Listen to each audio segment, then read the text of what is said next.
In regard to what we're just talking about now, COPA, how wrong can a person be or a body of a government be when we start to take the individual rights away from the homeowner, whether it's a 2-family house, 3-family house, 4-family house, what does it matter?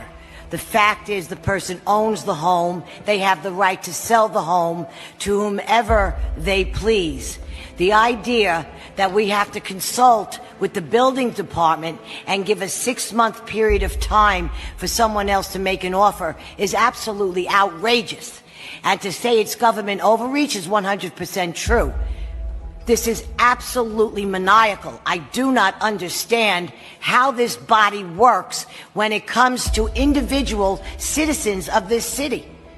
This is overreach at its very best. I'm a homeowner, and no one is going to tell me or anybody else I know that's worked so damn hard to own a 3 or a 4-family home that I have to submit the ability to sell my house first to the building department and then offer it up to a non-for-profit when my neighbor across the street may want to buy it. And they have to wait 6 months? Nonsense. This is absolutely ridiculous. And also I want to just add to this hearing today, this meeting today, that it's absolutely ridiculous. And everybody in this room should be terribly embarrassed that we stripped our veterans' bills today from today's hearings. Why? Why? When the men and women of this country deserve better treatment, and our city today that we passed in committee has failed to come through for our veterans, stripped it totally off the record for today.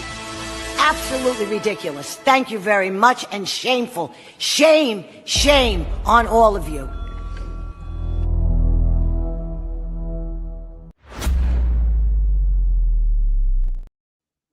All right. It is shameful. We got to cover it. Good morning, good afternoon, good evening to you all as you watch this broadcast. It's time for Pop and Politics.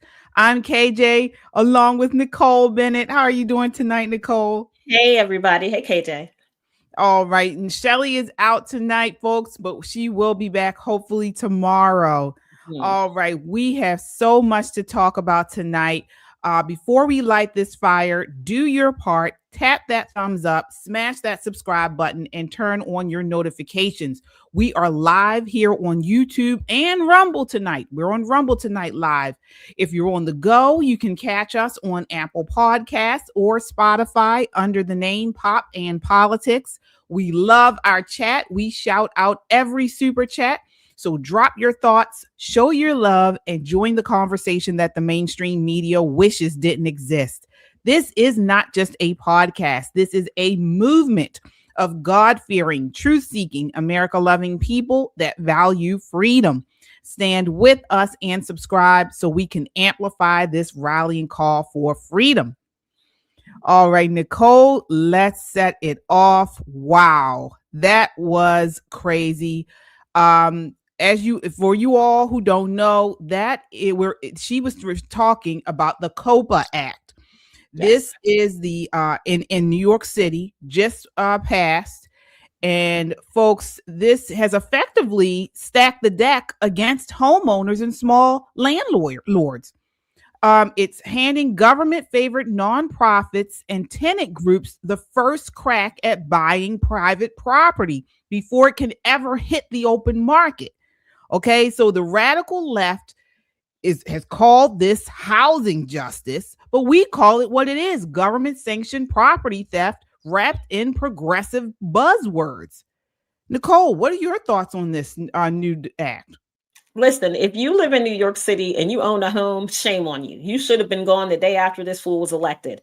This is the beginning of the end. We've been saying it for weeks. If you love New York City, the culture, the vibe, all of that, you've got 2 more days. 2 days to go and enjoy the culture and the vibe, because this place is going to be like nothing we've ever seen. And unfortunately, if this becomes law, if this becomes something that quote unquote works, we can anticipate it going to every blue state in this nation. And that's where we're going to have a problem. It's going to be If you think we're divided now, you wait until they strip homeowners of the right to buy and sell property as they so please. This is ridiculous. This is absolutely obscene. And it's just the tip of the iceberg. Yeah. And let me ask you this, Nicole. If you can't freely sell your property, do you really own it? No. No, I mean, hear me out. You're going to go down the rabbit hole with me tonight. Yeah. If I have to pay property taxes on property I already own, do I even really own the property? Or am I just like a long-term tenant at that point? Property taxes should be outlawed. Let's do that. So there are a lot of things that go along with property owner rights here in the United States are held over from England. When we talk about squatters and, these people who move into an Airbnb and never leave, and they have certain rights, that comes from British law. It's just held over from way, way, way, way, way back when we were still colonies. The issue that we're having here in New York City is that because they haven't learned the lesson, they think it works. It does not work. And I could not even imagine having spent millions and millions of dollars on a commercial property in New York City, and I want to get out. I want out, but I can't get out unless I offer my property pennies on a dollar to the state or to some nonprofit group before I can put it on the open market. And then they still have another 120 days to make a decision. Crazy. This is crazy work. It really is. It is absolutely crazy work. It really is.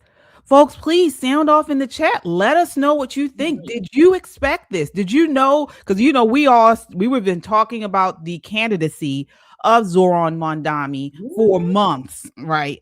And so, but did you all expect this? Is this one of the issues you all expected to happen in New York City? So let's talk about COPA. So according to the New York Post, COPA gives tenant-backed nonprofits and city-approved organizations the right of first refusal when a rental building goes up for sale. So before an owner can sell freely, they must notify tenants and designated nonprofits. Then they have to wait through mandatory delays. So again, here we go. More red tape, more regulations. This is what we're seeing here. And then allow these groups time to line up financing. So again, we're talking about nonprofits. Where are we just seeing nonprofits with all this fraud and scandal? Yeah. Minnesota, right? Same playbook. And not only Minnesota, but definitely Minnesota. I mean, it's all over the nation. These blue states are really showing off. This is the power. And we talk about this all the time with elections. When I say local elections matter, right? Who your governor is matters. Who your delegates are, who your state representatives are matter, because these are the people that hold your life in their hand. Sure, voting for the president is a great thing. He brings in about 5,000 people with him, and they head up all of the 3-letter agencies and all of our groups and that kind of thing. But the people who have the most control over your pocketbook, over your wallet, over your children's education, over your retirement, your hospitals, your fire, all of that is at the local level. And so when you stay home during the midterms, you get what you got. When you stay home during the gubernatorial cycle in your state, you get what you got. Yeah. This is why we've been sounding the alarm, folks. Conservatives need to go out in large quantity to vote in these midterms. This is not a game. Not a game. Make sure you guys understand this. So with this COPA, if they match the offer, the nonprofits, they jump the line. So even a private buyer is ready. If they're ready to close, they have to wait. All right. You no longer fully control who you sell your property to. This is crazy. And the reason for selling it, there are some people who say, I've got this corporation who wants to buy my property. And then I have this young couple, with small children who are looking to make their first investment property. And you can kind of see the legacy wealth that will be built into that family if you choose them. And New York is saying, no, not the individuals. You need to sell it to a corporation. This is the same guy who said corporations are bad, billionaires are horrible people. But doesn't it sound like he's favoring these people? Yeah. These quote unquote tenant groups? If there's something inherently underhanded about this whole thing, and it's a heck of a way to start off your administration. It really is. Yeah, and the New York Post notes many of these groups rely on taxpayer subsidies and public financing. So again, that's not community ownership as he was pushing Mhm. out. That's government picking winners and losers. And so what happens? The housing supply is going to shrink. You got fewer buyers, which equal fewer deals, which equals less incentive to build or maintain housing. Yana talked about this. This is sort of what they did in Russia. Yeah. And investors will avoid New York City altogether. So again, the result is less housing, worse conditions, and higher long-term rents. Wow. And he's talking about government rent-controlled housing. I guess this is the way that he intends to get it. But the problem with that whole thing is that rent in New York City is high because their economy is artificially inflated. We have the same thing here in Maryland. Our economy is artificially inflated because we've got some people who work for the Fed, whether they're contractors or directly for the Fed. And so they get a salary plus cost of living plus a couple of other things that make it nice for them to travel in and out of the city. But it does make other things for people who don't work for the Fed cost more. So imagine yourself an average New Yorker. You're looking at this going, what the hell? What the whole hell is happening here? And this is just the beginning. They have a gubernatorial cycle coming up, and Hochul is running to retain her seat. And New Yorkers, you're foolish if you vote for her. Yeah. They could, at this point, quite literally run Lucy from Peanuts, and I would out there, raising hell for Lucy. Let's go, Lucy, because there has to be some sort of counterbalance to this foolishness that's happening in the city. There has to be something, because what's going to end up happening. The city's going to go bankrupt, and the rest of the state is going to have to raise their taxes to take care of the city. And that's what's going to happen. And it's going to be horrible. It's going to be awful, terrible, horrible. And look at, and so let me ask you this then, because this is always my question. Because again, most of us, we're conservatives here. Most of the people that view this program are conservatives, and they're saying, I don't live in New York City. I wouldn't live in New York City. Why should I care? What do you think to that? Because taxes are universal. So and most people, believe it or not, there are even if you live in a quote unquote red state, there is a contingency of this kind of mind virus that lives in your state. And they're looking at this, licking their chops. They're looking at this foolishness in Minnesota going, what? They got away with this for 7 years and nobody said anything? So all of this to say, these ideas don't fall out the sky and hit them on the head. They watch it successfully performed in other places, and then they bring it to a neighborhood near you. And before you know it, you too are paying extra taxes so somebody else can have universal, what do they call that, where they send everybody $500 in Chicago? Universal income, right? Which never works, because when you don't work for something, you have no regard for it. Starts out $509, then it's up to $9, then it's almost $1,500. Before you know, it's $2,000, and then the program is bankrupt. Happens every single time. Every time. But they keep trying it because it's our money, taxpayer money. And for them, taxpayer money never ends. All they have to do is vote just to raise your taxes.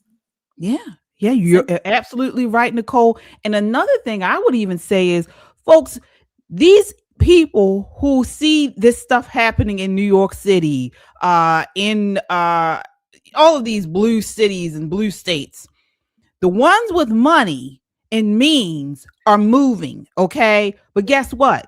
These idiots are moving and then voting for the left in the new places they're moving. So they're moving to Texas, to Florida, to these other states that are more or less conservative, or have at least larger conservative governments, or more people who are conservative in government.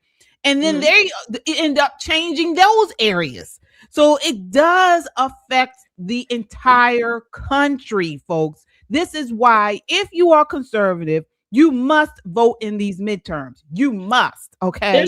In your special elections, Virginia has a special election coming up. I think it's going to be on January 20th, where they didn't even have a Republican to run against a Democrat. As people could probably imagine, they're feeling a little bit defeated. But needless to say, they put out the call of 7 fine Republicans stepped up. Now they've got 3 that are going around in Virginia. You have to get the signatures on a petition in order to run. And they're collecting signature after signature because their gun rights are at stake. Wow. When Democrats get a clean sweep, they come for all of your rights and they don't wait. There's no catching your breath. They will come for everything that you have, because really, what do you do? What do you do when your entire government believes this foolishness? There is no, who do you call for help?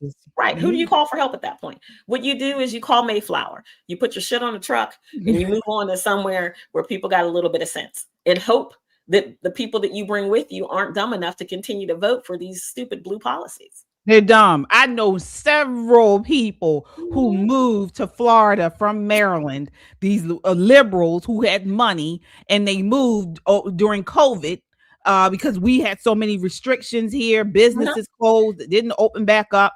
Schools were closed. So they moved, and then they're taking their same politics there, trying to vote for liberals in these places. So look, now we have places like in Miami, you got a Democrat in the first 30 years that they voted for, they won. This is what we're talking about. It's going to be an interesting situation. It's always interesting when a Democrat, purports to be a moderate person, and they are elected to govern a fairly conservative area. It's tough for maybe the first half of their term. The second half of their term is tough for the candidate, the elected person, and they don't get reelected. And the community kind of learns a lesson to show up to vote. But it's a tough lesson to learn if your governor is not like Florida, but if like in New York, if your governor is a bleeding heart, super uber liberal person too, and then your mayor is saying, no, everybody's going to be socialists. Line up. Come and get your number, and we can tell you when you can buy your food, where you can live, how much education your children can have. All of that's coming. Again, if you love NYC, you got 2 days. You got 2 days to go and live it up, because it is not going to be the place that we all know and love. Not gonna be that. Folks, this is why we are here. We started this channel for like-minded people, for people who share the same values, to gather together and spread the word. Spread the word.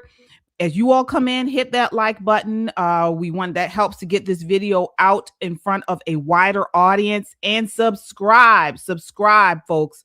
We need to stick together. We need to make sure everyone is informed, and we inform each other of what's going on, and then get out and vote in these special elections and these midterms. I believe Georgia has a special election coming up as well.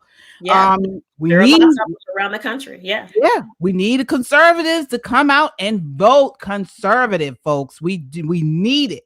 So, again, as you all come in here, hit that like button and subscribe. I mean, it doesn't end here. And another thing, what they do is once one gets in office, like a Mamdani, then they endorse more progressive leftist Marxist people. Okay. And this takes us to our next segment. So again, New York City hasn't even finished catching its breath, and Mayor-elect for right now, Zohran Mamdani, has already tipped his hand. His first political endorsement isn't about public safety, affordability, or fixing a broken system. It's backing a far left ally for a state assembly seat in Queens. So again, according to the New York Post, this move sends a clear message: ideology first, everyday New Yorkers last. Take a look at this lady. This is clip 6. And finding that, the system of capitalism and racism and white supremacy, etc., and Islamophobia have all been used, to colonize lands, right, to take resources from other people. And so this is like a long trajectory, and we're just seeing the manifestations of that continuation, right, with 9/11. And so a lot of times when people are asking us to respond about, attack, right, if you look back, historically, right, a lot of us come from lands that were colonized, lands where wars are being waged, right, and a lot of times because of U.S. policy or the policies in Europe. And so I find that we can connect over that, but then also that the idea that we have to apologize for like a terror attack that like a couple of people did, and then there is no apologies or reparations for genocides and for slavery, etc., is something that I kind of find like reprehensible. Oh my goodness. You know what? I find that so rich, especially when there are still slaves today in the lands where she came from. I have had it. I think Islamophobia is the wrong word, because I don't know an American that's scared of. Let's do that. But I know many, many Americans who've had enough of their shit. You hear me? Up to here with these people. We take you out of these countries where you don't even have power 6 hours out of the day and give you an opportunity to be educated, protect you from your own government. And now you're telling us that what we've done to help you makes us wrong? There's something inherently wrong with the American way of life. It makes me so frustrated that everybody else can stand on their culture, but when Americans stand on their culture, it's us against the world. When I say that I am unapologetically American, that makes me xenophobic, Islamophobic, all these other phobias that people have.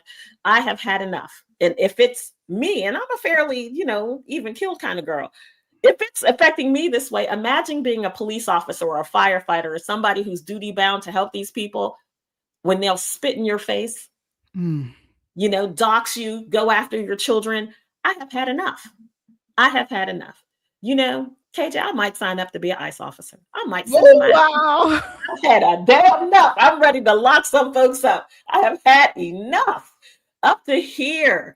I saw some ICE activity. Usually happens near my main office because it's a sanctuary county. Let's do that. And they were arresting someone who was a person who lusts after small children. Oh. Okay? And so there was a lot of force, they didn't know what he was working with. They had to pull him out of like a high-rise situation. And there were people pulling over their cars going, you guys should get a better job. What better job is saving children from predators? What's a better job than that? What are you thinking? It's like, look here, Karen, get back in your Prius and go on about your day. Let these people do their job. They know what they're doing. They do not need your help, your uninformed help. These people are absolutely awful, awful people. And it makes it so much harder for ICE to do their job, for regular Americans to even look at these people and feel some sort of sympathy or empathy toward their communities when they're robbing us, raping us, pillaging us, and then talking crap to our faces. It's outrageous behavior. And if I've had enough, I'm sure many other people have had plenty. Absolutely. We have a super chat here. Josh with the $20 super chat says it's very important we stay locked in for every special and local election leading up to the midterm. Psychologically, it's important that we project winning and positivity, which will demoralize all these leftists. He's got a great point. Because what you hear from the mainstream media is about Republican infighting. You've not seen infighting until you've seen 4 Democrats in the room together, because their party has been taken over, not by people who just believe a little bit more liberal than them, but by the people that previously they wouldn't even let in the room. They wouldn't even allow them in the room. And now these are their decision makers. So there's lots of infighting. And then, of course, you have the Black women contingent who are saying, well, how come we're not in power? And then you have the white man contingent saying, well, listen, how come we're not in power? When they talk about the Democrat Fight Club, they mean it. You got the Bernie bros and the AOC people. Everybody's jockeying for position. Chuck Schumer's hanging on by a string. There's a lot of infighting that's going on the other side of the aisle. You won't hear it in the news media because the news media is a part of their team. Yeah. I will say this. I have been fortunate enough to be in rooms where I've seen decision makers on the Republican side have differences of opinion. Is it robust? Absolutely. It is absolutely robust. You all have seen this when KJ and Shirley get into it. They do everything but pull each other's hair. What? Right. Right? But in the end, much like KJ and Shirley, they stand on the common ground of moving forward. So that's the difference between us and them. They want to walk in lockstep just for lockstep's purposes. We want to walk in lockstep because it's the right thing to do to advance America. That is the difference. Make no mistake, We have no desire to force you into a lifestyle that you don't want. We want you to live free, but we cannot live free if we have people here on our homeland terrorizing us. We can't put up with this anymore, folks. We just can't. Absolutely. And the crazy thing about this, I guess it's not really crazy because they know what they're doing. But one of them gets in, like Mamdani, then they do everything in their power to get more and more of these people into office. And that brings us to this Aber Kawas. That's who we just saw, this woman. And again, same talking points, blaming everything on slavery, on colonialism, on white supremacy. I mean, that train is never late. And the crazy thing is, you mentioned, Nicole, these people just left countries where they have to pee outside of the home, come here and are able to flush with indoor plumbing, and now their shit don't stink. It's ridiculous. And this is what they're doing. And so the first person he endorses is this thing on the screen that's blaming everything on slavery and all this type of stuff.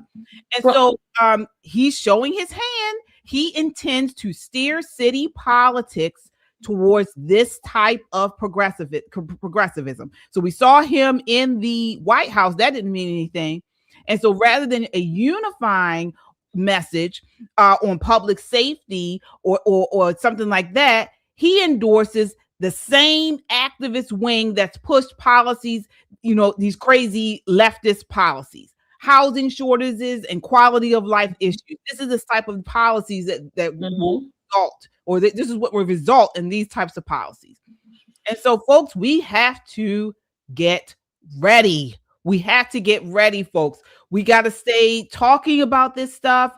As you mentioned, Josh brought up a very good point. We have to come together. Now, I say that to say we still call out the people on our side that are just absolutely. But maybe we call them out amongst one another. I don't know.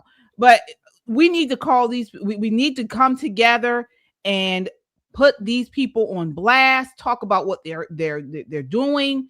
And call these people out on the left. We have to, because if we don't, it will spread. They are very much like a fungus. They are very much like a fungus. And the more that we think we're just going to ignore them, we'll turn the lights out. And you go back, you turn the light back on, you're like, holy hell, how did this happen? Yeah. This is what happens. I mean, they tried it again in Minnesota. They tried to get another Democrat socialist Somali elected. And luckily, those people were like, oh no, not this guy. Right. But they got real close. And if it had not made national news that he was aligning himself with Zam Dammit, and I'm going to keep calling him that, I don't care how he feels about it, then people would have never said anything. Mm-hmm. And it would have just been another person who does not have America or Americans to lead an American city or an American town. We've got to stop doing that. I know the reason why some Democrats do it, because, they have this white guilt. And let's just call it what it is. Pop family, we talk honestly amongst each other, so we ain't gonna mince no words. Listen, if you have white guilt, send me a DM so I can assuage you of said guilt. There is no such thing as white guilt. Right. Vice President Vance told you ain't got to apologize for being white. God made you that way. Stand on it, right? You'll never see me apologizing for being Black. God made me this way. It's a beautiful thing. I will never apologize for who God made me to be. Now, some of my actions require apologies. Let's do that, because nobody's perfect. However, when you make a decision that a whole race of people are bad inherently because they were born pink, tell me how that's not racist. Is that not the definition of racism? Blaming a whole race? Is that not the definition of racism? It absolutely is. So I will proudly take my capital R racist card. I'll take my Islamophobia card, all the IS cards. Go ahead and just give them to me, because I'm going to tell you, I want them gone, and I want them gone now. I don't want to wait until their TPS expires. I want Pam Bondi, who says 60 of them have already been convicted and she's got another 80 cases coming. That's not enough. I need you to put some zeros behind them numbers. I want them all locked up. I want our money back. If Shelley was here, she would be screaming, we want our money back. And she's right. I don't want a portion of the money back. I want the property that they bought in Kenya sold Oh, and yeah. my money to come back. Well, let's talk about it. That's the latest. Let's talk about the latest, what's going on in Minnesota. So for folks who may not have been watching or may missed some episodes due to the holiday, we have been talking about this. Minnesota just exposed one of the biggest government fraud scandals in American history, folks. According to the Daily Wire reporting, over $250 million in taxpayer money meant to feed low-income children during COVID was allegedly stolen through a network of nonprofits approved by the state. So this happened this has been starting a couple years ago, and now we're coming up to present day. So fake meal sites, fake records, real money, your money is gone. And here's the worst part. State employees raised alarms, but leadership kept the money flowing because they were afraid of being accused of discrimination because all these people were Somali. All right. So again, criminals got rich while kids got used as cover. Now, present day, Cash Patel is all over it. So Cash Patel's FBI is expanding the hunt, responding to a viral expose by YouTuber Nick Shirley that uncovered fresh $110 million in child care fraud. All right. Large-scale schemes are the target with ties to immigration and unchecked welfare abuse. Folks, this defies logic. But our tax dollars buying votes for Dems while the rest of Americans struggle. Okay, here is I think this next clip is Nick Shirley on Fox News talking about there are prosecutions coming for Tim Walz. Take a look. This is clip 1. Look, this young journalist, Nick Shirley, goes out there and finds more evidence of fraud in one day than Tim Walz and our Attorney General Keith Ellison have found in 7 years. Why did he find it? Because he looked for it, Molly. While Tim Walz and Keith Ellison have been looking the other way, billions of dollars have been stolen from Minnesota taxpayers. You've got the child care centers that he showed you. There's 80 autism centers that are under investigation. There was a housing stabilization program that was created in 2020. They estimated it was going to run about $2 million a year. Molly, they shut it down in October because it was rife with fraud, and they'd already sucked out over $160 million. The U.S. Attorney's Office here in Minnesota estimates this fraud could actually reach $9 billion before the investigation is all over. And we've got two major issues going on in addition to just the fraud. One, millions of dollars of this fraud has been shipped back to Somalia to a known terrorist group, Al-Shabaab. And two, we've got all kinds of whistleblowers now that are coming forward. And if what they are saying is real and can be documented, and what they're saying is they told Tim Walz about the fraud when it was happening. And he not only ignored them, he retaliated against him. I'm telling you, Molly, if that's accurate and it can be proven, Tim Walz needs to be held accountable. Everybody in his administration needs to be held accountable. This guy now is scrambling to make it look like he's doing something. 2 weeks ago, he created a position with a guy to investigate fraud. 7 years too late, Timmy. It's time. Wow. So, I mean, Nicole, do you think Tim Walz or anyone in his administration are going to face prosecution? No. Are you serious? Absolutely not. You know, California's probably putting small children on a bus right now to fill up them daycare centers. You know, it's ridiculous that there were whistleblowers who should have been under federal protection for telling the truth, for pointing out the fraud, who retaliated against. Now that alone should get him at least a date with the judge, at a minimum, a date with the judge. But he's going to slime his way out of it like he has his entire political career. You know, when someone lies about their military service, that should make you ineligible to be a candidate, right? He's lied about almost everything in his life, almost everything in his political life, and has gotten away with it. So now he says, I've been fighting this fraud for years, but you've only appointed somebody to look at the fraud 2 weeks ago. Right. 2 weeks ago. And shout out to Nick Shirley, who's out there doing a bang up job. It reminds me of our own Maryland's own Matt Foldy during COVID, when he was going around to all the congressional offices that were still collecting checks, but were closed to the public.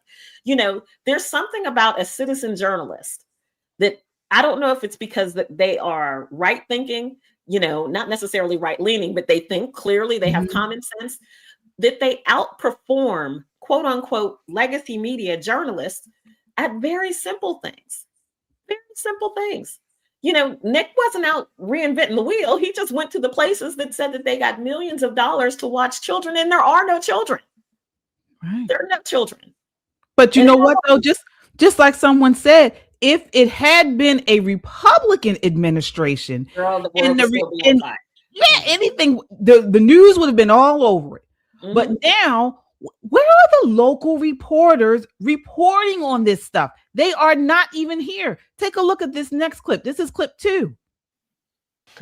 Nick, when I was your age, I used to watch all the local news stations, and every local news operation had a roving reporter who would go around and find waste, fraud, and abuse. Are there local reporters like that in your area? And why do you think they weren't doing the work that you did? I don't know. They're scared of being called nowadays because it's Somalians that are committing this fraud. People are scared to be called Islamophobic, racist, in which has nothing to do with what's going on, because fraud is fraud. It doesn't matter if it's a black person, white person, Asian person, Mexican. Fraud is fraud. And we work too hard simply just to be paying taxes and enabling fraud to be happening. Yeah, he's right, folks. That was Nick Shirley, who exposed much of this fraud. And you know what, though? It's really, I've seen this firsthand here in Baltimore City. The local news are in lockstep with the Democrat Party. They won't even report on something that goes against a Democrat. They won't even provide equal airtime most of the time to Republicans who are running in Baltimore City. This has to stop. It's not going to stop. Let me just give you a few names here. Andrew Hwang Do, and he was $10 million in COVID fraud out of California. You're going to notice a pattern here. Tu Su Vang, Sacramento, California. She was $38 million scheme from the taxpayers in California. Then we had Rafael Alvarez. If you're waiting for like a John Doe or a Susan Smith, don't hold your breath. It's going to get worse. There's Elizabeth Gafarhidi. What? $51.8 million, right? Then, of course, we have a Rahul Amin Makhani. Here's what these people all have in common. They came to our nation, we provided for them, and they robbed us blind. So this is not, although Minnesota is the biggest thus far, because let me tell you, when we get to California, I think some heads are going to pop. But there's something inherently wrong with our immigration system where we let people into our nation, we throw open our arms and give them everything as they pillage us. And then we feel bad about calling them out for pillaging us. We have got to change the narrative. He's right. Crime is crime. Fraud is fraud. It makes no difference what country you came from, but Democrats will use that card. They will make you feel guilty for saying Somalis are robbing us. They're absolutely criminal-minded people. And when you say that, people go, oh my God, she's such a racist. She's a xenophobe. She's Islamophobic. No, I have these things called eyes. I'm seeing them rob us blind. We cannot allow, quote unquote, political correctness to stand in the way of good sense. And that's where this is going. And not only are they robbing us blind, but guess what? There were bureaucrats behind the scenes also skimming money. They don't do this just to enrich these Somalis and these Latinos and things like that. They're not these immigrant people. Bureaucrats are not doing it for that. They are skimming off the top as this money funnels through these nonprofits that have to go through the government to get done. They're skimming money off of this. We found this through DOJ and USAID. And this is why the Democrats were losing their minds when this was all being exposed, and President Trump was closing down many of these NGOs because the Democrats are getting rich off of the money that is funneling through to these immigrants. And the money is our tax-paying dollars. Our hard-working dollars are going to the bureaucrats and then these immigrants to enrich them. Every American, every hardworking American should be furious over this story. Exactly. Whether you're Democrat or Republican, this has nothing to do with your political party. This has everything to do with America versus the world.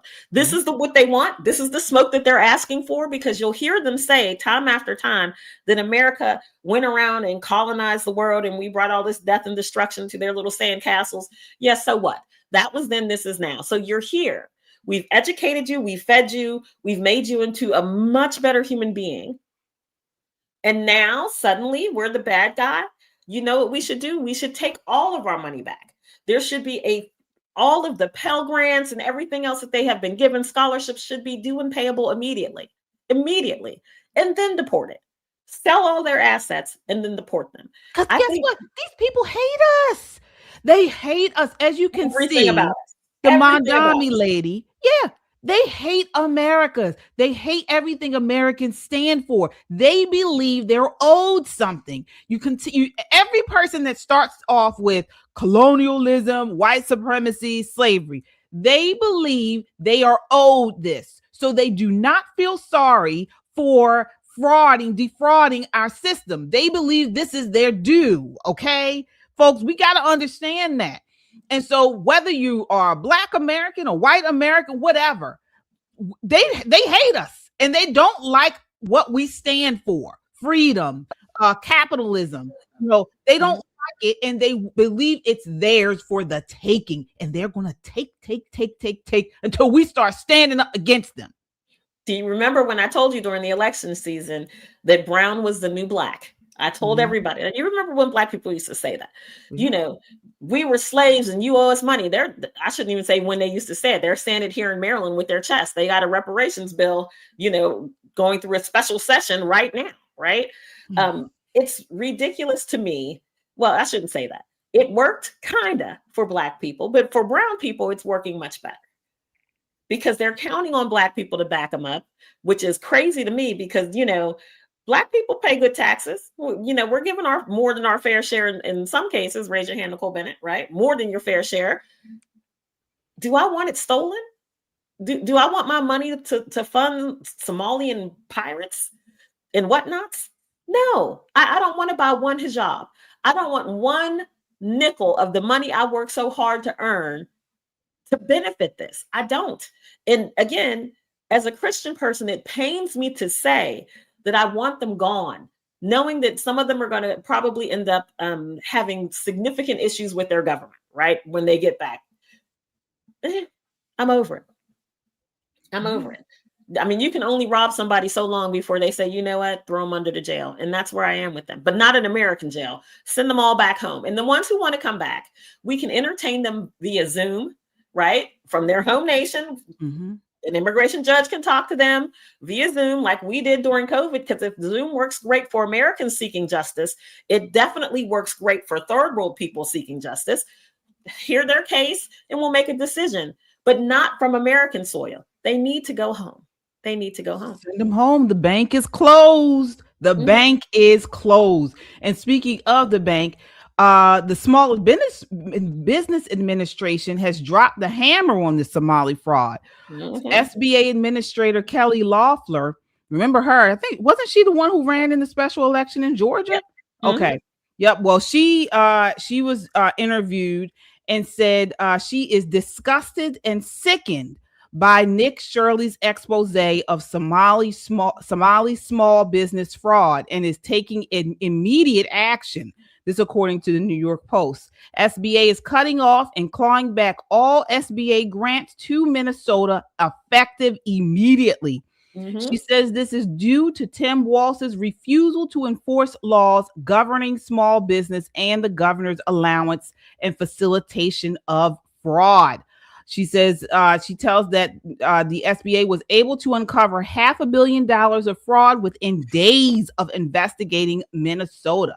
But there are some people, particularly pundits in the mainstream news, that are saying that this is a weaponization of the DOJ and FBI. What do you all think? Take a look here. This is clip 3. Sure. So these were funds that were meant to go to help feed hungry people during the COVID pandemic, to help keep people in their homes who were at risk of homelessness. So first of all, if there is fraud there, that should be fully investigated, no matter where it is, whether it's in a Democratic-led state, a Republican-led state. I mean, let's pull back. So absolutely, it should be investigated. The question is, why is this a priority in a different kind of way? The politicization of the DOJ and the FBI is undeniable. So whether they are reliable narrators is the big question. And this is what happens when you weaponize and politicize federal agencies that are not meant to be, politicized. And I think the American people are right to ask the question, well, can we trust you? And that's a sad thing to say as an American.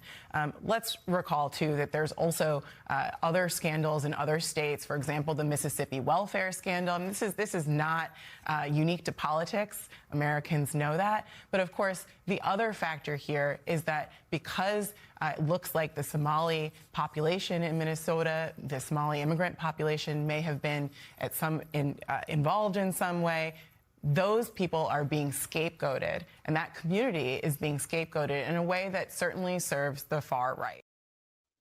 Wow. So let me ask this dummy. Is $9 billion different?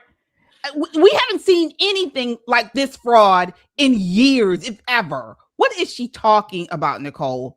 This is the same woman that pitched the whole hissy fit all over the New York Times because she encountered more than one American flag in a New Jersey community. She was like, what is this? What's going on with all of these flags? This is the United States. People should hang a flag out. This is what we do. It is what we do. I mean, she had a whole meltdown in the New York Times about flags, the American flag. They hate America. But suddenly now she's this terrific American, and now she's worried about the weaponization of the DOJ. Where was she 2 years ago? Right? Where was she then? It's very convenient. However, I think I counted 10 Democrat buzzwords. The last one being scapegoating. Nobody's playing with these people or their goats. They've made it absolutely clear that they have been robbing us. The one point that she made that I give a little bit of credence to is that we should stop talking about just Somalians. We should be looking at every single person who's committing fraud. Let's not narrow the focus. Let's blast the doors off of all of this, because I want all the bureaucrats, the people who are supposed to go out and look at these daycare centers to make sure that children are there, the Department of Health that's supposed to go and look the place and make sure that the kids are, warm, fed, there's water and food and all of that. That person, I want their head on the stick. The person who signed the check, head on the stick. I want everybody who had anything to do with this level of fraud held accountable, not just because they're Somali, but because they're damn criminals, right? They're criminals. Now, we're not letting the Somalis off the hook, because it is bad form for us to take you in from your war-torn dust bowl and give you everything, and then you turn around and bite the hand that feeds you. This is where that anger is welling up from, because she's right. We've had other fraud before, nothing along these lines, at least that we know of, again, California. So we're going to see soon, because now everybody's looking. And you know how YouTube works. Nick Shirley has really set off a firestorm, and there are lots of other YouTube reporters who are looking for their Nick Shirley moment. So I anticipate many more people coming out with exposés on some of the states that they live in and how they're wasting money. I think the next will probably be Columbus, Ohio. Oh, right. Mm-hmm. I'm sorry, y'all. I just get so upset when I hear Democrats do this distraction game, distraction game, because they always take up for criminals. They are always crying, whining, and complaining for criminals. But what about the victims, folks? Like you mentioned, the children who didn't see these funds, the disabled people who really needed help who didn't get any of these funds. They did the same thing on the border. When they talk all this stuff about these illegals that came over and they need help, and what about the places they came from, and these are people, hardworking people. Well, what about all the kids that were trafficked? The ones we haven't even found. There's some children that we have not even found. And then the ones that have been found, they are so messed up from sexual assault, from drug abuse. They're damaged. They may be damaged for life. These issues, these crimes were not victimless. Okay. Exactly. These funds were meant to feed low-income Americans. All right. And they don't care. I never hear them talking about that. I never hear them. You know how hard people have to work, to feed their families, for housing, for clothing and things, to hear that this money is being filtered through to Somalis. This is crazy. This is crazy. And to hear her whine and complain about this and try to deflect and change the subject. She's trying to deflect. I mean, she did her best at a pivot, but it's hard to pivot from 9 billion. Yeah. Now I can pivot, but I could not pivot that. That's a hard pivot to make. But I would like to really just try to figure out what the Democrat talking point is going to be. Because they've had several talking heads, and the more and more, muckety muck educated, but nothing is really sticking, even to the liberal media. You kind of see these reporters who are asking the question, rolling their eyes, and they're, looking off into the distance, because they too want to call them out. Because this is not a Democrat Republican thing. This is an American thing. As an American person, you know what happens when you don't pay your taxes, right? Yeah, they don't come over and say, well, you know what, here's $3 million, go build yourself a child care center. No, they don't do that. We're held to a different standard, right? And listen, I get it. With the privilege comes responsibility. But should that not apply even more to the people that we lifted out of a hellish situation? Where is their level of gratitude? No, they don't care. All give us is booty cheeks. I mean, it is booty cheeks every damn day. Every time Ilhan Omar gets on the screen and starts flapping that trap of hers about some new foolishness, and it's like, I don't want to say distasteful, because that's not strong enough of a word, but it's almost like she's laughing at us. It's almost like she's goading us. You can't do nothing. What you going to do? And America's not that nation. America is not that nation. I am surprised nothing horrible has happened thus far to these people, but they definitely need to get off of our soil. They have to go back to their war-torn country. Now that they got some money over there, maybe they'll work it out, but never again. We've got to learn this lesson. And it's, again, not a Democrat or Republican problem. This is an American thing. While our young people can't afford to buy a house, they're struggling, to have cars, to buy food. We didn't have a housing crisis until we let in 11 million illegals. Yeah, we were doing just fine. I agree. And I can't stand to hear Ilhan Omar speak. I've said this on here before. She reminds me of some Darth Sith from The Empire Strikes Back with the heavy tongue. And like you said, she has this air about her that, they're going to take.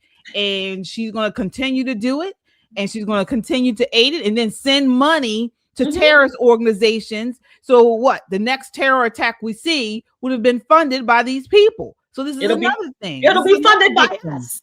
Right. Our money coming home to harm the American homeland. Because make no mistake, the entire world knows that we're going to be celebrating 250 years of this fine nation. And you don't think these bums are coming for us? They've Kash Patel and the DOJ with Pam Bondi have shut down all kind of terror cells all over the nation, right? You don't think they're going to come for us when we've got our guard down and we're backyard barbecuing and having a good time? And they're coming after us with our own damn money. And if that's not enough as an American, regardless of where you fall in the political spectrum, to pump the brakes on immigration, to lock that thing down, I would not at all be angry with this administration if they said not another person for any reason.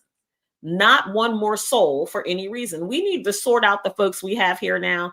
And the best way to do that is to load them up on some military aircraft flying back to their home nations. And they can absolutely reapply from their home nation. And for those nations that don't have internet, talk to Elon, see if he could tap Starlink a couple times and hook you up. That's the best I got for you. But what we can't do is allow people who want to do harm to us to live amongst us. It's not fair to the average American. It Absolutely. really isn't, because they're not looking to rape and pillage just Republicans, just conservatives. They're coming after everybody. So we have to do something. And this is not it. Letting them take our money to build, Islamic terror groups is not the answer to the problem. No, it is not. And another thing that's not the answer are people on the right, like Candace Owens and Tucker Carlson, out here being apologists for radical Islam. Okay, we got to start calling these people out as well, and we have on this show.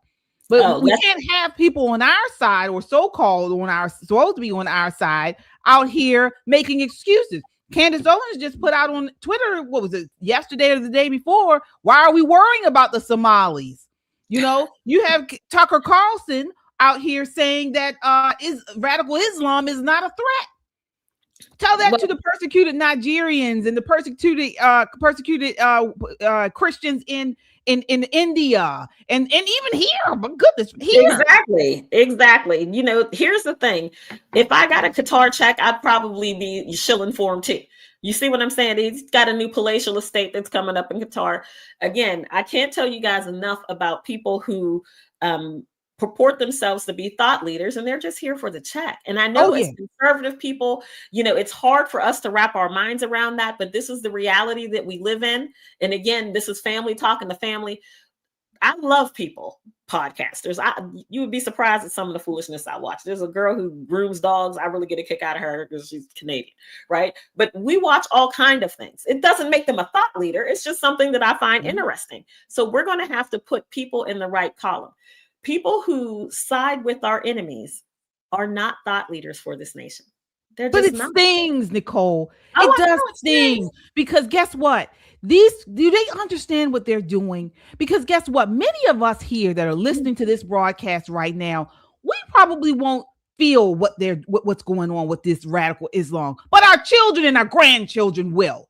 And these people, they are willing to wait, because they come from countries and areas that have been dealing with this stuff for hundreds of years. We're just celebrating our 250th anniversary next year. But these people, they're playing the long game, and they're fighting a war of infiltration of the mind. And they're using those who have been many years have said they were on our side. Now they're working for the other team. So, this is infuriating. We not only have to worry about illegals and these radical immigrants and Islamists, but now we got to check the people who are supposed to be on our side. Well, listen, I am upset about it. We should have been checking them all along. Yeah, you're right. So, me, KJ. Politically, I'm incredibly cautious. People come up to me and say, "Oh, I'm a Republican. Can I take a picture with you?" This and that. Especially people who are running for office. So what I generally do is someone who I know is running for office, and I know, they may be a very new neocon, or there's something weird or quirky about them. They smell like cheese. I don't know what the situation is, but sometimes people are a little weird. I always do like a weird pose, so I don't end up on the back of somebody's cardigan. Because there's nothing like somebody running for office and you go to your mailbox and you open it up and there's a picture of you on there with them, like you're endorsing this person. Right. Has happened. So you have to kind of protect yourself. And that's what I'm saying that conservatives need to do. It's fun to listen to people who are fiery and people who may be, going down a rabbit hole every now and again. Listen, I like a good rabbit hole like everybody else. However, you do have to stay true to your core principles. And that's what separates us from them, staying true to our core principles. And there's nothing in conservative principles that says we love Qatar. Not one thing. Not one thing. There is nothing that says we pick another nation over this nation. Not one thing. So we really have to stay true to who we are. For people who are interested in kind of grounding themselves and doing some work to help, you should go and follow Scott Pressler, who's doing the Lord's work, registering voters all over the nation. I think Pennsylvania he's maybe 100,000 votes off of flipping Pennsylvania red. So these are the things that people like me do behind the scenes to help, right? And you can become one of those people to help. And it kind of offsets all of these other people who purport to be conservatives, but they're really shilling for whoever is writing the check. So it helps out tremendously, because truth be told, Tucker doesn't care who wins the next election. No. Just cares about lining his pockets. And neither does Candace. Right? No. But we care, and we want to continue to keep you all aware and informed of what's going on. So folks, as you come in, hit that like button and subscribe to us so we can continue to grow this audience of God-fearing, truth-seeking, America-loving people. Because as I always say on Christian Conservative, this is a spiritual warfare, folks. We Absolutely. talk politics a lot. Yes, we talk about all the politics and the news and the pop culture. But at the end of the day, we end up on our knees praying to God, asking him for guidance, asking him for the Holy Spirit, because this is a spiritual warfare, and we got to continue to lift each other up in prayer. Please continue to pray for Nick Shirley. We want to continue to ask God to protect and guide him, because I'm sure people are coming for him. So we want to keep him lifted up in prayer. Also, we want to thank you for your super chat. So we have Tijuana Border Jumper. Haven't seen you in a while. Hey, Tijuana. Hey. All right. With the $5 super chat says, hey there, Nicole and KJ. Thank you so much. Josh with the $20 super chat says, who do you believe brought these people from the deserts of Somalia to Minnesota, Maine, and Ohio? How did they make it here in the first place? That's a great question, Nicole. What are your thoughts there? Barack Hussein Obama. Wow. So, yeah. They were coming over earlier, but in smaller amounts and sprinkled liberally. This idea of concentrating them is solely a new Democrat playbook thing. And they did it for a reason.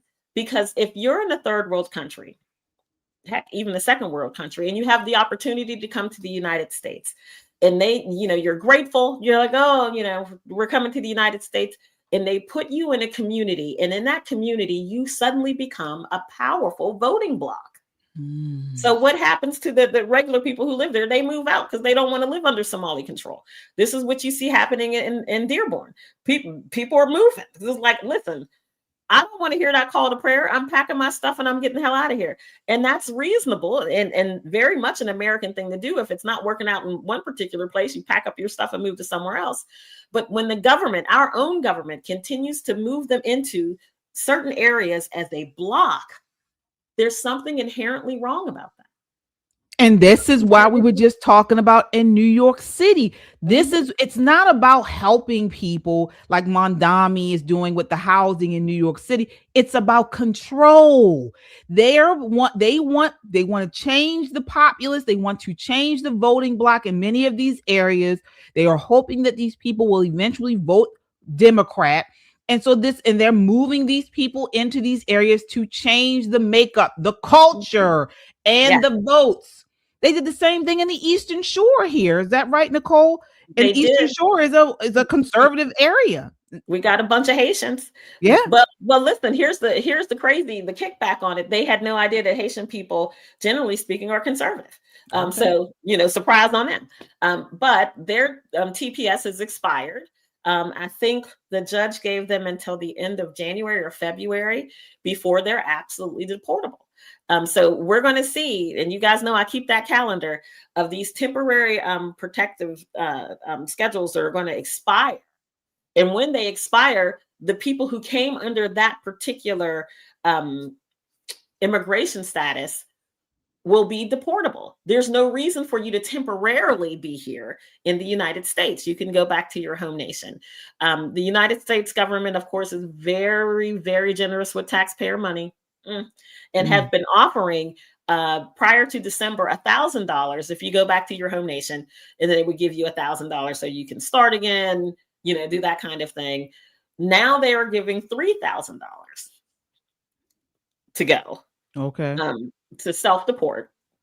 And for some people, they're doing it. Some people are saying, listen, I'd rather self-deport and have the opportunity to apply and come the right way than to be deported and get that 10-year ban. So it kind of gives people an incentive to get out. However, there are some people that we're going to have to forcibly remove. And this is where we see what, some of the things that end up on the internet with ICE interacting with people who are crying and blowing snot all over the place because they don't want to leave, and there are people trying to hang on to them and all of that. It's hard to watch, human suffering. It is hard to watch. But then I think about the mothers of the girls that have been assaulted and killed. Then I think about, man, April 15th is coming for myself. My goodness, I'm going to have to write a check. I'm going to have to write a couple checks, and then I start to think about our suffering, and I'm not so very much overwhelmed with their suffering, which is, unfortunate to say, but it's just true. They've got to go. They've got to go. And it's so much easier if they pack their stuff and go willingly than us having to separate them from our nation. And again, I agree. If you married an American and you're getting deported and it's love, that American should pack their shit and go with you. Right. Yeah. We have a super chatter here for Jessica. Thank you so much.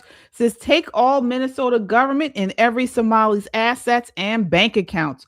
Auction off the assets to recoup the money, then strip all citizenship and deport. All right. All right, Jessica. Well, we're talking about money, folks. And so that takes us to our next segment.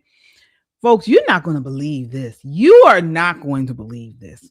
Blue states are now blocking Trump's no tax on tips. All right. Before we get into this, I want to acknowledge another super chatter here. Thank you so much. The Scrapping Beauty says, please pray for Nick Shirley's protection. Let him reach more. Yes, indeed. Amen. I've been praying. We've been praying. Yes, we are. Please, folks, if you are Holy Spirit filled and a prayer warrior, pray for him because he needs it. He needs it. And we know the prayer of the righteous are answered. So we got to continue to pray. Well, I know you have some security, so I'm going to pray for them security. Yes, people. Indeed. Well, even so, Charlie Kirk had security. Yeah. Absolutely. Yeah. But thank God he does have security. Yes, indeed, Nicole. So let's get into these tips, folks. You're not going. This was something President Trump campaigned on. Then remember, Kamala Harris tried to steal it and take it as her own. Well, now blue states are blocking Trump's no tax on tips and more. So according to the New York Post, President Trump passed major tax relief in the One Big Beautiful Bill, cutting federal taxes on tips, overtime, and even helping seniors on Social Security. But here's the catch. Most blue states are refusing to pass those savings on to their own residents. These people are evil. Take a look at what the breakdown is of this. This is clip 4. Blue states rejoice. You have got to be excited about this one. No tax on tips that passed. Federally passed. You should be super excited that your state has decided that even though it's federally, no tax on tips, no tax on overtime, these states are going to add those taxes back to your tax record. Yes, they are. So if you didn't pay taxes on your tips and overtime in 2025 because you knew that bill passed federally, well, you're kind of screwed because now you get to come out of your own pocket and you're going to get to pay those taxes back in to your state. So it's not going to be a federal tax because you're not getting the federal tax on that. Your state is changing it to a state tax. So if you live in the state of Illinois, you're going to get re-taxed the 4.95% of taxes that they didn't take out of your check the entire year. And you're going to get that bill this year. Aren't you so excited that come January through April when you do your taxes, you get to pay in?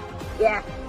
So what states are actually embarking on this idiocy because they hate their constituents so much, you ask? California, New York, Colorado, Spain, and D.C. So if you live in one of those states and you are in the service industry and you are expecting no tax on tips, no tax on overtime this year, sorry to bust your bubble, but your Democrat politicians hate you and they're still going to tax you. How do these Democrat politicians still get elected? Oh wait, propaganda. That's how. Wow. What? What? You have to pay it back. We all thinking that we're going to get less, we're going to get more. And now they're saying we have to pay it back. Well, do you really think this is happening, Nicole? Oh, honey, yes, ma'am. Yes, ma'am. Absolutely. Yes, ma'am. They call it the add back, right? So what you've taken off of your federal taxes for the tips, you have to now add that amount, that deduction amount, back in for your state taxes. So these states don't care. Again, when I tell people that your local elections matter more than the top of the ticket, than voting for a president, President Trump can say officially no more taxes, and your state's going to be like, that's what he said. But here in my state, this is what we're going to do.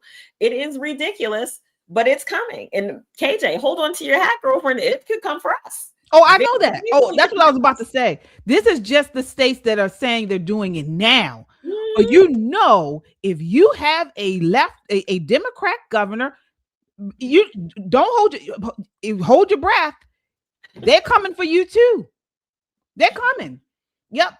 They are coming. So right now it's the New York Post is reporting it's New York, California, and Illinois. But guess what? Other states are probably going to end up doing it as well. So these states have declined to conform so far, meaning workers still pay state taxes on tips and overtime. So a waitress in Texas keeps more of her paycheck than one in New York. So doing the same job.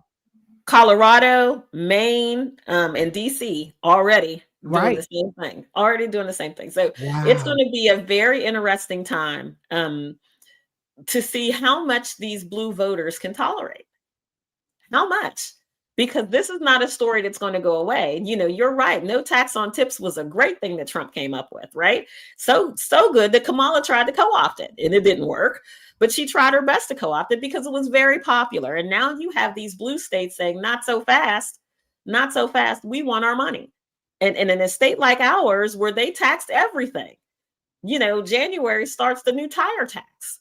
Isn't that when the sleep tax kicks in too, where you buy a mattress and there's a special tax for the mattress? Now, wait a minute before you go. So folks in the chat are saying that what we're talking about, that these blue states are saying this isn't going to happen. But do you think people, you understand we have a sleep tax here in Maryland? We had a rain tax. Folks, this is happening. It's not illegal. Don't hold your, listen, I'm not going to hold you. I'm going to tell you the truth. These blue states will get the tax money they need to fund the projects they want, whether you want it or not. They will grab you by your ankles and jingle you until the last nickel falls out of your pocket. Ankles, Nicole. When you tell someone like President Trump did that we were going to be no tax on tips, especially overtime, because I used to work overtime, and then you work all these extra hours thinking you're going to get a big check, and when you get it, it's more taxes taken out. It's like half the taxes. You're like, man, well, I didn't even have to work overtime. They took all my money.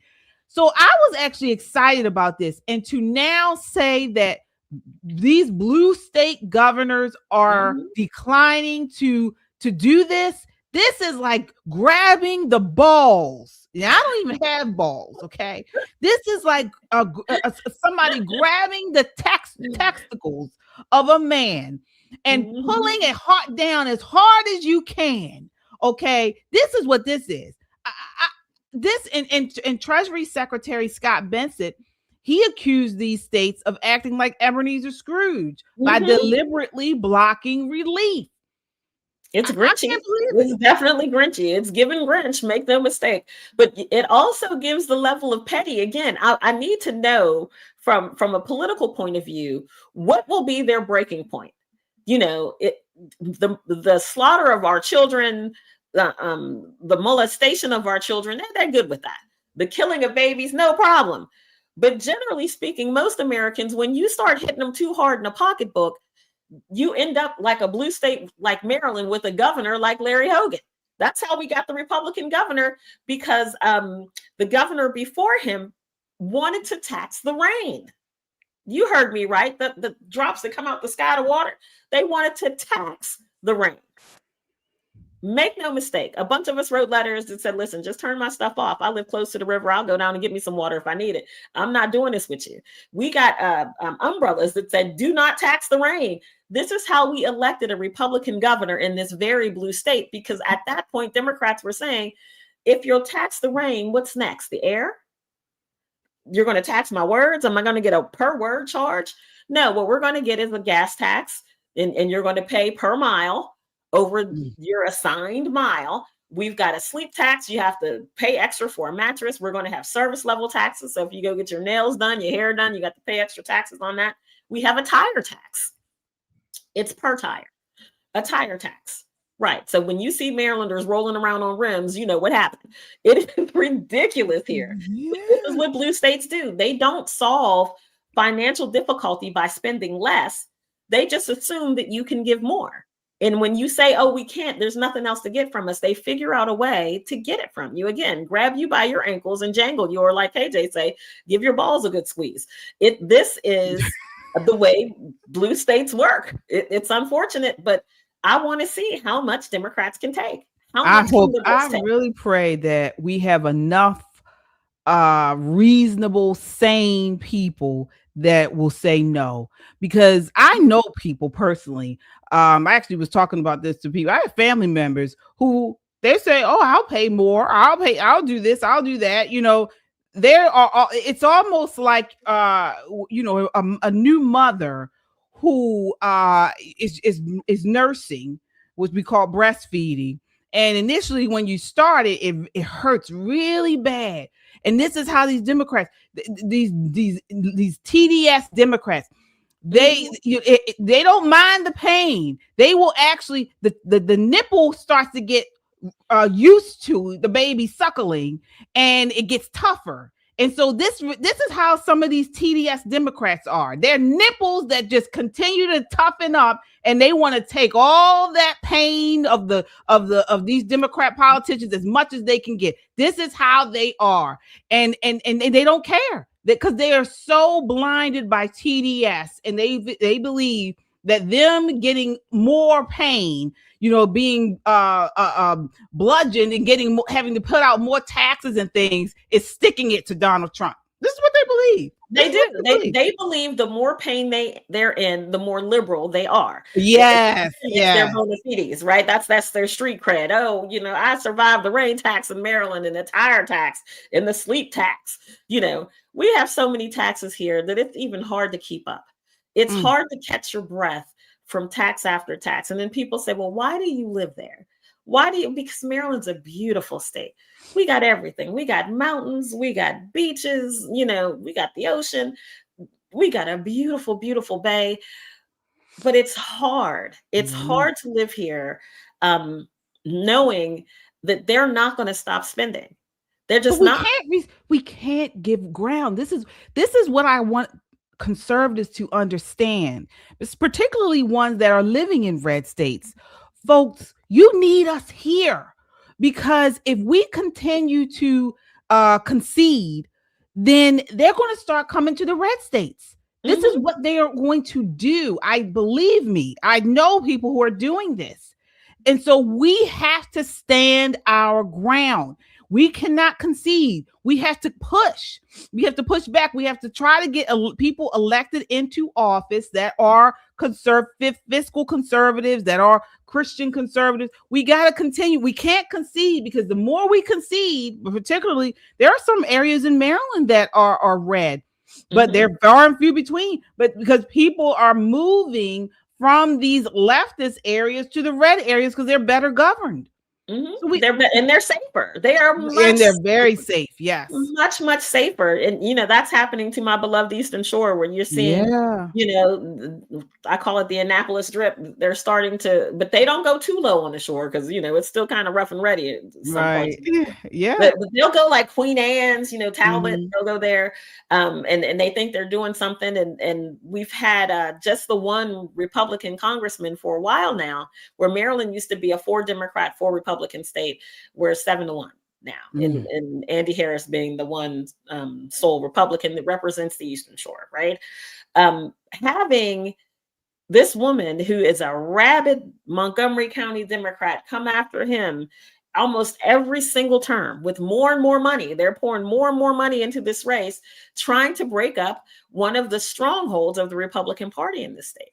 The good news is that while in some areas Democrats do outnumber the Republicans on the Eastern Shore, they don't outwork us. Sometimes people are what we call blue dog Democrats, and sometimes people are issue voters.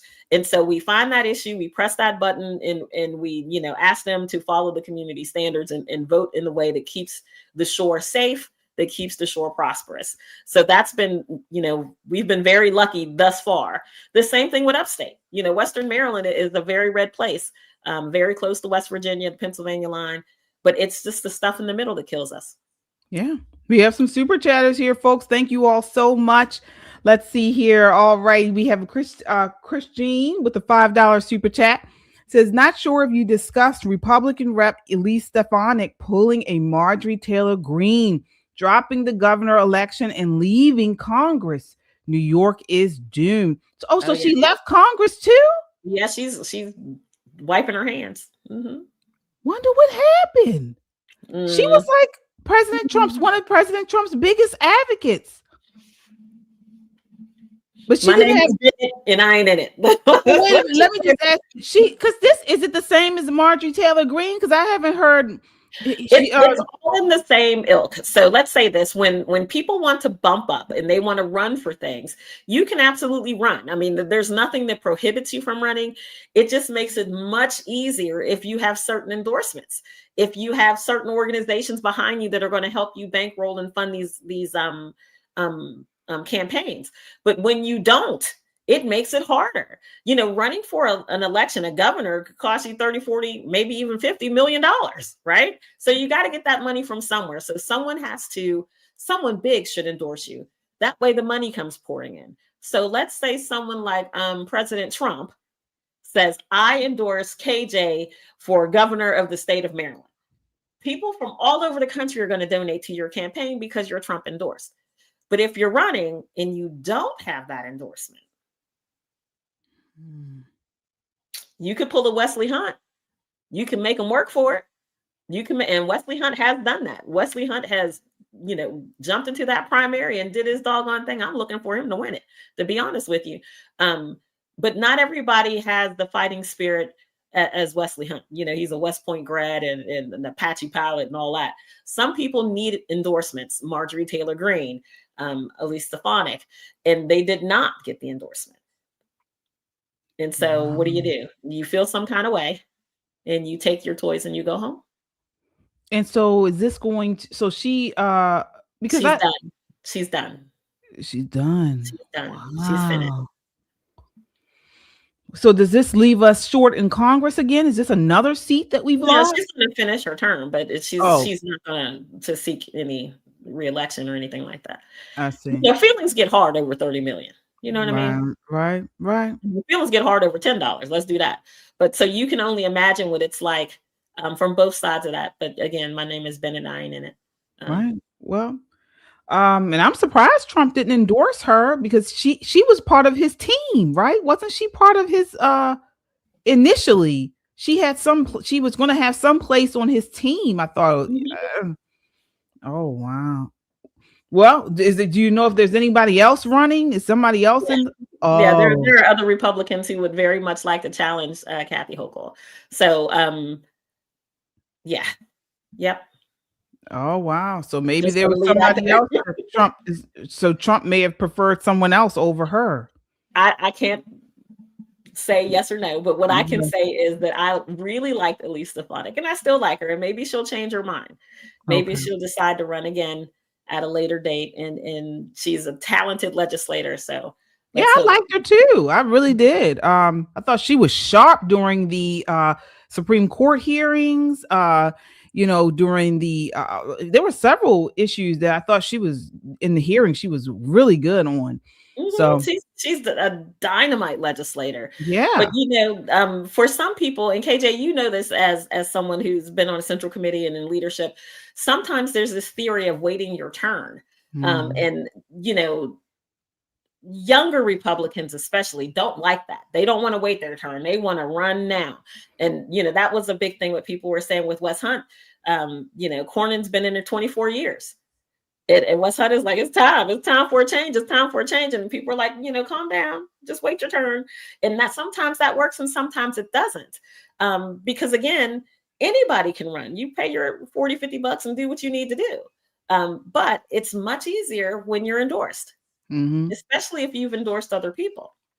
Well, like you said, we didn't see the same thing with Wesley Hunt.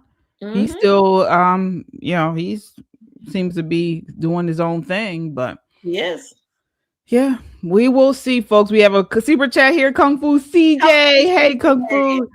With the $5 super chat says, I know I am late, but where are them super chats at? Thank you so much. Yes, folks, the super chats keep us online. Yes, and help us produce conservative content. Thank you all so much. Brown Eyes with a $10 super chat says, hello, ladies. Thank you. Thank you so much. All right.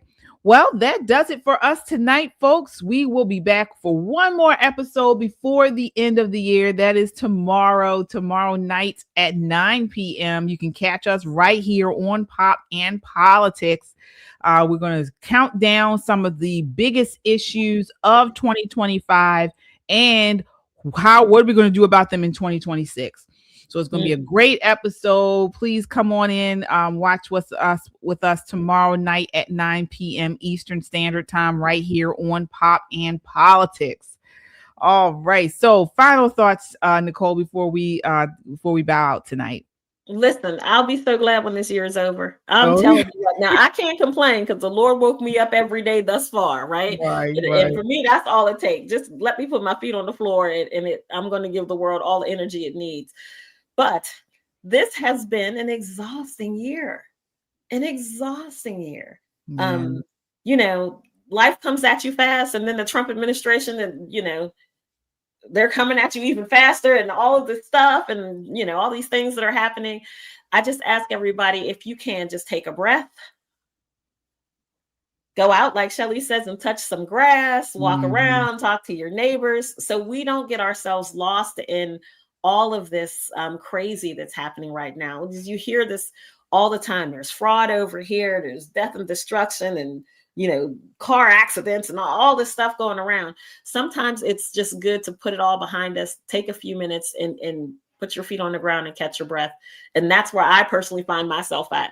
So if you're looking for me in between today and tomorrow, I'm going to be out in my backyard trying not to get blown away by this terrible wind that's out here. Just trying to kind of recenter because it has been so much and it's not going to slow down. Next year is going to be even more exciting with so many things coming. I mean, we're already facing another government shutdown and it's not even the beginning of the year yet. So there's going to be so much to cover, so many things happening. And I don't even know, except for the next 2 days, where we're going to get a break. This might be our break, KJ. This might be it. We're going to do it together. We're going to tackle it all together. And that's one good thing about this community we're building here. We're going to bring you all the latest and we're going to do it together. But like you said, Nicole, get out, touch grass, talk to your neighbors, talk to your community members. And again, subscribe here, folks. We're here again. We're generally on Monday, Wednesday, and Friday nights. But because of the holiday and everything, we're going to do an episode for tomorrow, and then we will see you in 2027. So come back. No. I'm in 2026. 2026. Yes, you can't skip the whole year. I already told you that was crazy. You just can't gloss right over top of it. But it's going to be the best kind of crazy. Let's do that. We have a Republican administration, and when we talk about putting America first, I'm not just talking about politics. I mean, actually go out and be a good American. Help your neighbor. One of the ways that you can bring people to traditional thoughts and patterns, the way that most conservatives believe, is not by lecturing them, but by living it, by actually being a great American, right? It works well. Another way, you could buy a t-shirt or a hoodie that says unapologetically American. you can definitely do that. And if you're not so much friendly with your neighbors, and it's definitely a conversation starter. I intend to wear mine to the FBI building in a couple weeks. All See right. if I can get top cash in the Biden himself one, right? All right. All Here's right, the folks. short. Yep, that's your t-shirts there. We got all types of merchandise. Definitely check it out on our YouTube homepage. Tab over to store and shop till you drop. All right. So that does it for us tonight. Again, we will see you tomorrow night, same time, right here, 9 p.m. on Pop and Politics. Until next time, count your blessings, because through it all, we are all blessed. Count your blessings and live a life of purpose. Good night. Good night.